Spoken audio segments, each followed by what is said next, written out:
খেলা দেখে আনাস রাদিয়াল্লাহু তাআলা আনহু ভুলে গেলেন যে বিশ্বনবীর জামা আনতে হবে। উনি ভুলে যে উনিও দাঁড়িয়ে খেলা দেখতে শুরু করলেন।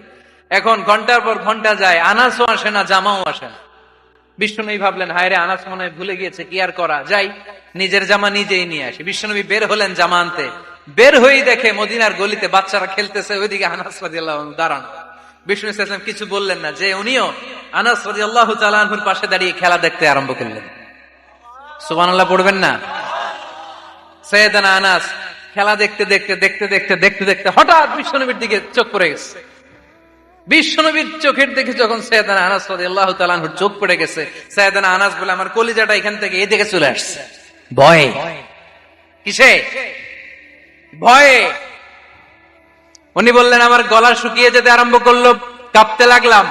হায় হায়, এখন আমার মনে পড়ছে বিশ্বনবীর জামা আনতে পাঠাইছিল, ভুলে গেছে খেলার আবেশে পড়ে।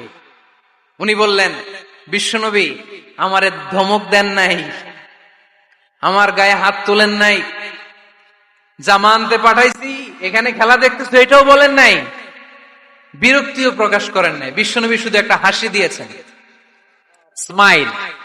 কি দিয়েছেন? একটা মুচকি হাসি দিয়েছেন। কি হাসি? সাইয়েদানা আনাস বলে, ওই